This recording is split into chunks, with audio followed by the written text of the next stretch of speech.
a great question. It's one that I spent a lot of time researching last year and have tried working with neighborhood groups to understand the technical ins and outs of. How many of you live here in Elysian Park or Solano Canyon, by a show of hands tonight?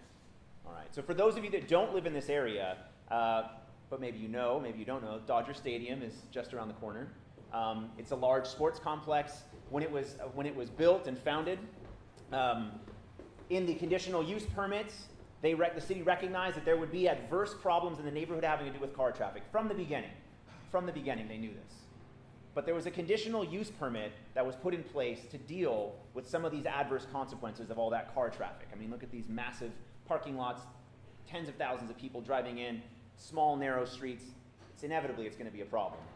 But that conditional use permit gave this city and gave the residents the power to feed back with the Dodger organization, really the management of the stadium. And what we've seen in the last 4 years is that the community has been shut out, and the city has dropped any enforcement of the conditional use permits. That when it comes to the timing, the duration, and the number of special events, when it comes to which gates will be open and which gates will be closed, it is as though the neighborhood's voice does not matter at all.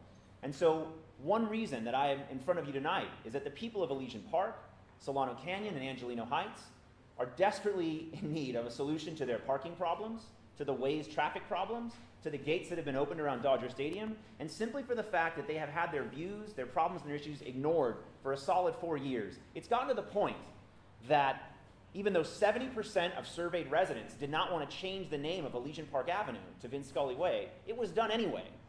It was done anyway, against community consent, against the wishes of the neighborhood. The name of the neighborhood has been wiped out for the ego, not of the management, but of our council member, to show this neighborhood that you are not worth listening to, that your voice doesn't count. And there have been symbolic losses all across this district, from artists, community groups, little leagues, nonprofits, parent organizations. In this neighborhood, it was a slap in the face that I think turned a lot of people off to the incumbent. And so what I'd say is the CUP is real. It is a legally binding document. Just like with our oil drilling well sites, our planning department, our building and safety department needs to wake up and do its job. The city council's office needs to be putting energy to fight to make sure that that CUP, the terms of it are being upheld, and that if we need modifications, that those are made, because we do have the right to modify conditional use permits in the city. When it comes to other problems like traffic, or in particular, because we're here, there's something that maybe not a lot of people that live here know or don't know. We're on this beautiful old historic respiratory hospital, which is unfortunately way behind the times when it comes to the code here in California. They've got a big problem.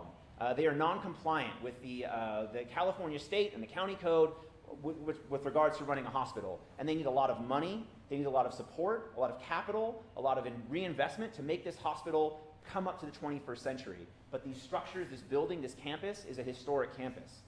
There was an idea floated a few years ago to turn the remaining open space on this site into 7 or 9, I forget what it is, large multi-story condominiums or apartment buildings. 1 million square feet. 1 million square feet of developable space. And the neighborhood balked.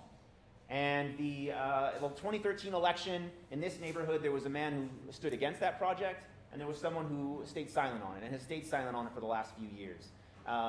This hospital needs to be helped. We need to help get an endowment started, but we cannot do that by sacrificing the open space, the tranquility, and the nature of this neighborhood itself.